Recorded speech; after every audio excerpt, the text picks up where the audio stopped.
Before the story, we have to talk about this game's two signature systems. First, infection rate.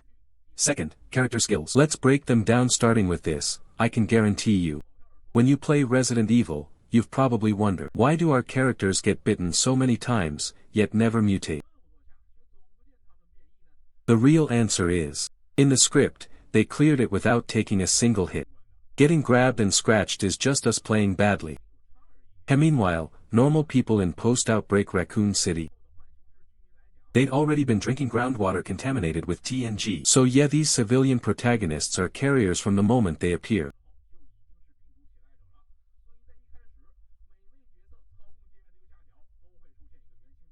The percentage under the gauge shows the current character's infection level. During normal progression, it rises steadily over time. But if you take hits or get caught in explosions, it spikes faster. Once it hits 100%, in single player you die instantly. In co-op, you turn into a zombie and you can still control it for a while,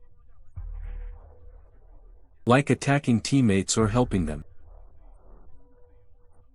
Honestly, this infection rate is mostly to stop co-op players from camping servers too long. So when you finish, you leave, freeing up server resources for others. The second system, character skills, is key to the multiple endings and clear routes. Some are good at lockpicking, some craft weapons from junk, some are pistol pros, some can heal, etc. To make it easier to understand, I'll quickly introduce each protagonist's background and unique skill.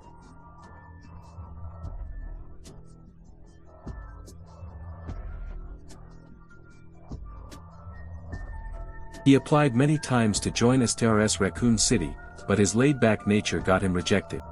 His infection rate in-game is 1.19% per minute. If never hit, he reaches 100% in 1 hour 24 minutes, then drops dead on the spot.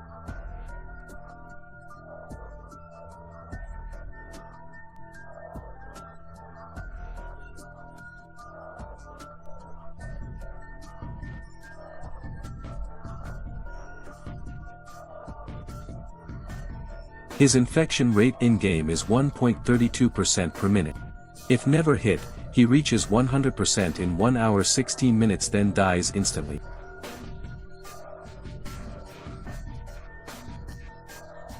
In a defensive stance, he can block 90% of incoming damage, except getting hit from behind.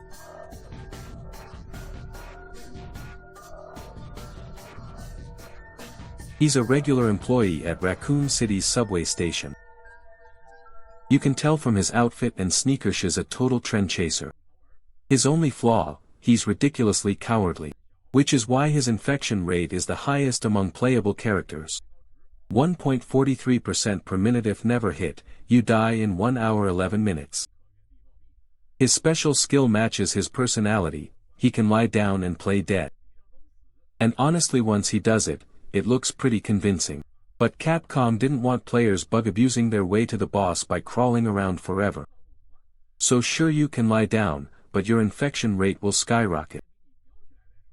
He's a surgeon and pharmacist at Raccoon City Hospital.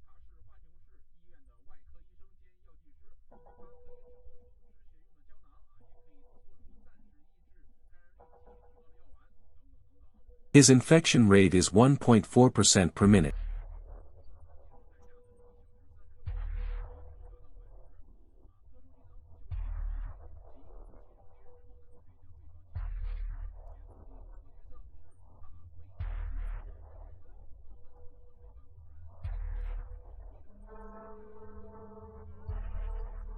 If never hit, he reaches the maximum in 1 hour 36 minutes. He's got a lot of skills like a fast triple knife combo, or tossing a wrench to stun an enemy, or turning trash into treasure. He can combine common items like brooms and iron pipes into powerful weapons. A true tool for saving ammo, because ammo is scarce in this game.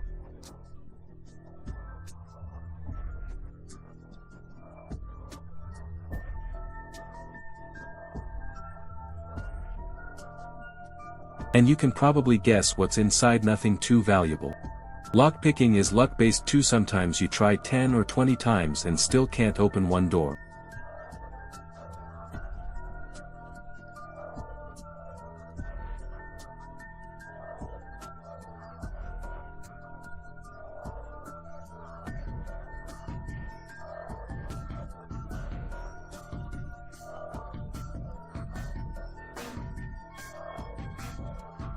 Her infection rate is 0.78% per minute. If never hit, it takes 2 hours 8 minutes to max out. Her most useful skill is having double the inventory slots. Why? Because she's the only one carrying a backpack.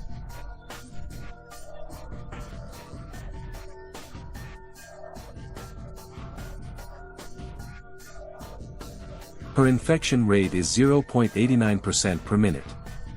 If never hit, it maxes out in 1 hour 52 minutes.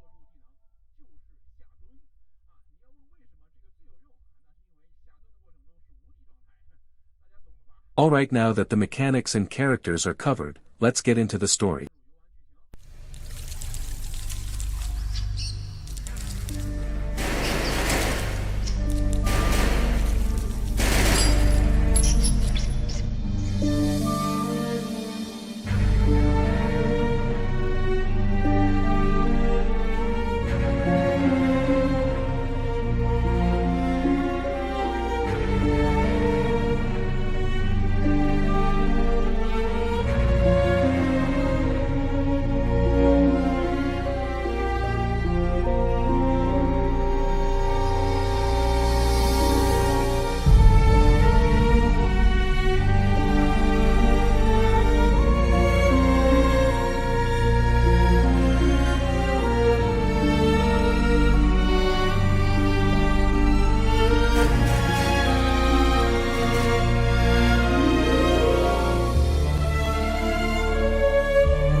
That earlier cutscene replayed the scene where a USS team failed to seize TNG from William Birkin and got wrecked.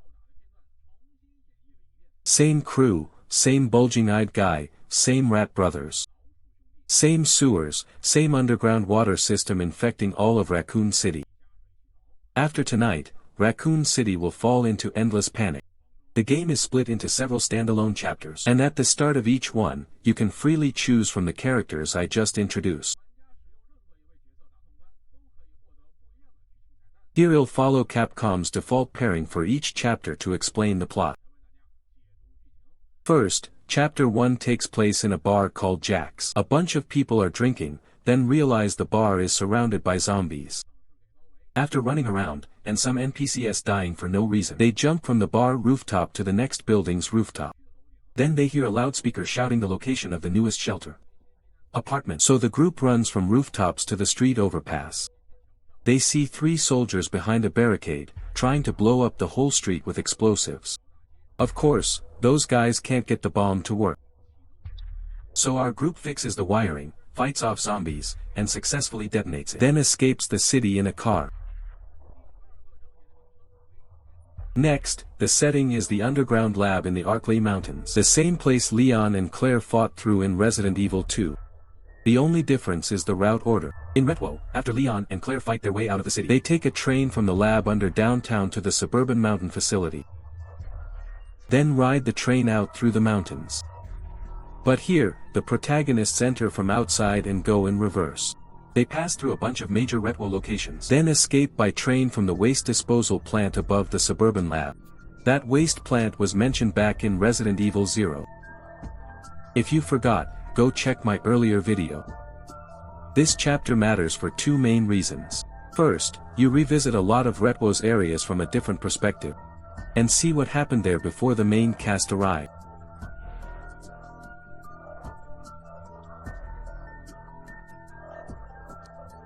Even out in the Arklay area. It gets worse. The lab's new hunter models also break loose in the chaos. And start slaughtering everyone. To stop them from getting out and causing more harm. Some researchers shut down the facility's temperature control before dying. They hoped low temps would suppress the T-virus and trap the hunters. Meanwhile, Umbrella researcher Monica realizes things are out of control and targets the G-virus. After grabbing a G-embryo sample, she heads to the train room on the facility's lower level. But there isn't enough power to start the train, are you kidding me? So it's all for nothing. This is the train Leon and Claire use later.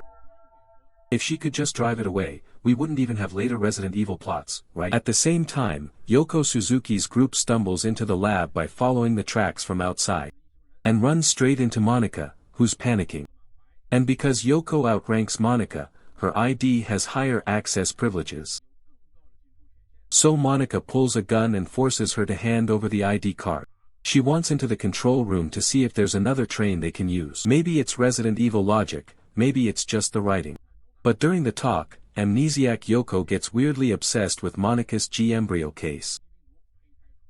So the main objective temporarily becomes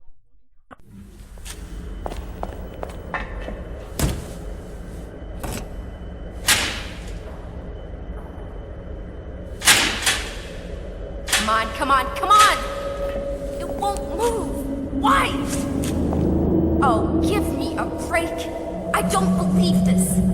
Something else I have to fix to get out of here.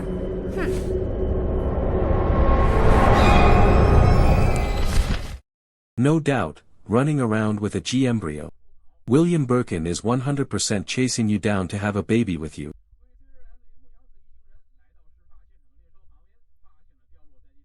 And Monica is nowhere to be found. Still no sign of Monica. Now you've got the new train and the ID card.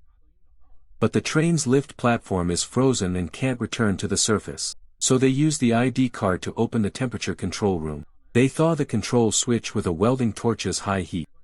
Once the temperature rises, the underground lab instantly comes back to life. All those frozen hunters start hopping around like they're welcoming you in. Then it's just non-stop fighting. You reach the train. Start the lift. Deal with the G-embryo bursting out of Monica. And ride the train out of Raccoon City. Alright, that chapter's story is basically done. If you're a long-time Resident Evil fan, then this chapter is a real treat. Because the Arklay underground facility in Retwo only showed you part of the whole complex. Here, you can play through a lot of the parts Retwo never let you reach. Rare, and honestly generous.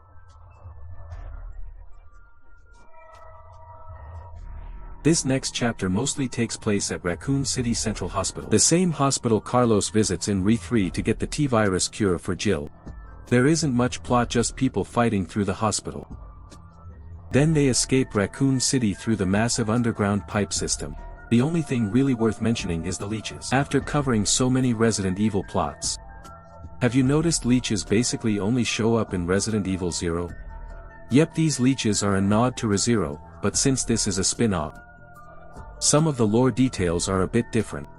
Like in ReZero, the Leech Man is literally countless leeches forming a humanoid body.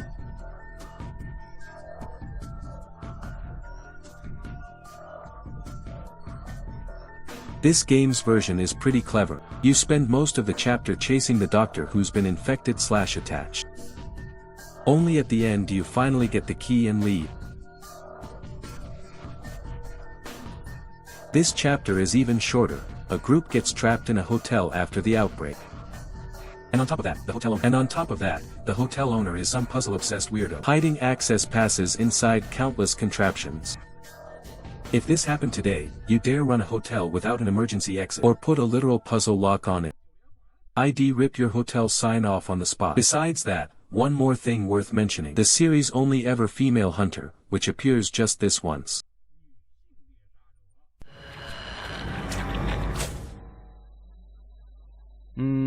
这游戏啥都好啊，就是这读盘时间呢有点长。怎么一开始就抓我脖子？我操！等一下，我补个血去。你抓我脖子！你抓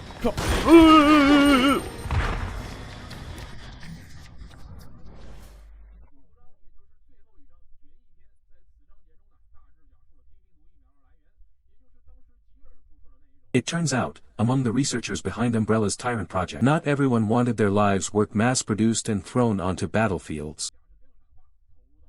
Their dream was to create a top-tier, one-of-a-kind art piece tyrant. Greg Mueller was one of those people. When the company learned his Thanatos Tyrant project was complete, they forced him to hand over the design so they could mass-produce it. Greg snapped, slammed the door, and walked out of Umbrella. But that was only the beginning. To evade Umbrella's assassins, he hid as a university professor at Raccoon City University, continuing to refine Thanatos. Meanwhile, to gain the upper hand against Umbrella, Greg, unable to stop his research, asked fellow Professor Peter Jenkins for help. By venting and brainwashing, he tricked Peter into trusting him, and got him to develop a T-virus vaccine. But as the T-virus vaccine daylight neared completion, Peter started realizing something was wrong and saw through Greg's scheme. In a panic, he secretly moved the daylight method to another location. Knowing he could be killed any moment, Peter racked his brain, then remembered an old friend. A doctor who also studied viruses, our protagonist, George Hamilton.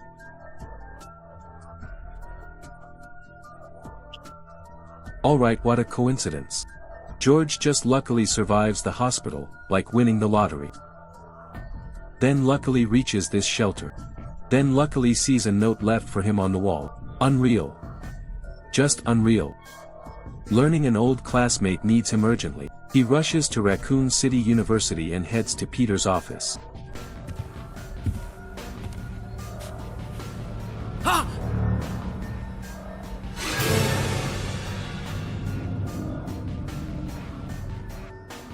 Though it's late, George learns the daylight method from the message. Meanwhile, our old Re3 friend Nikolai from UBCS also sneaks into the university with his men. Their goal, kill Greg and retrieve a Thanatos sample blood, anything.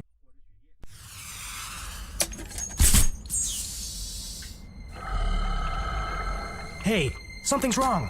Sir, let's regain our distance then. What the?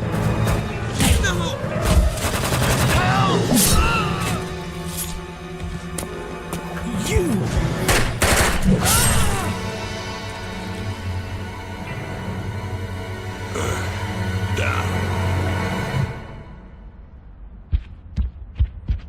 Impressive. I won't underestimate it next time. It must be going to the man. Might as well set it up. Just... After witnessing Thanatos' power, Nikolai, knowing his limits, decides to go kill Greg first. On the other side, the daylight vaccine needs 3 materials: P-base, B-venom, and a T-virus blood sample stored in the university basement. While George is out looking for zombies, Thanatos just happens to show up right in front of him. So he casually grabs a power cable and shocks it unconscious on the spot. Then he grabs the blood collector Nikolai shot into it earlier. Now all the materials are ready, time to head back and synthesize the vaccine. Naturally, Greg shows up to talk nonsense and explain that whole backstory I just told you. But Nikolai, hiding in the vents, shoots Greg halfway through his speech classic Resident Evil logic. And on his way out, he leaves a timed bomb. With no one blocking them, the protagonists take the finished T-virus vaccine and escape the building before the countdown ends. Meanwhile, Thanatos wakes up from the shock and suddenly realizes, wait, why is my arm gone? And why did this building explode? So it storms out furious and confronts the heroes. The final boss fight begins. Thanks to the T-virus' insane regeneration, no matter what guns and heavy weapons the team brings out, it barely matters. But conveniently, George spots a launcher in the corner. The kind that fires bottled medicine. It sticks into the target and injects the drug directly. He sees the launcher, then looks at the T-virus vaccine, so you know what happens next. The mighty Thanatos goes down with one shot. After that, they take the vaccine and leave this mess by helicopter.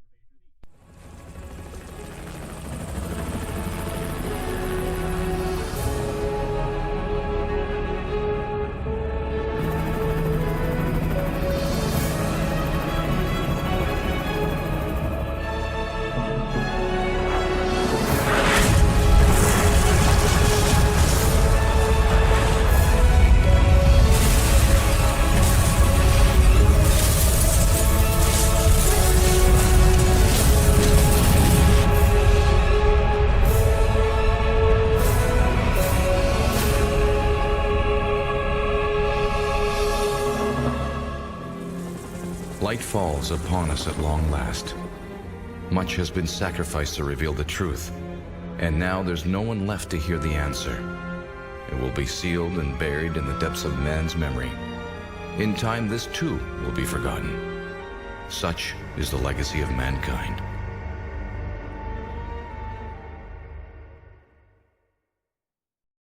And that's basically the whole game's story. One thing to note, after the Raccoon City incident begins, besides our plot-armored protagonists escaping, some civilians surely fought their way out too, carrying the vaccine with them. Because the daylight vaccine doesn't only appear in this game. Also, the characters you pick each chapter and the NPCs you bring change the dialogue and interactions depending on who's with you. That's why many fans call Resident Evil Outbreak the peak of classic RE. The details are just insanely good. Because of time, I only gave you a quick rundown of the plot. As for controls, skills, and builds, you'll have to experience those yourself when you have time. What I'm saying is, even today, even with a bigger budget, Capcom would struggle to make something this polished and packed. Even the most time and labor-intensive RE 6 looks weak next to Outbreak. It can only fade into the background.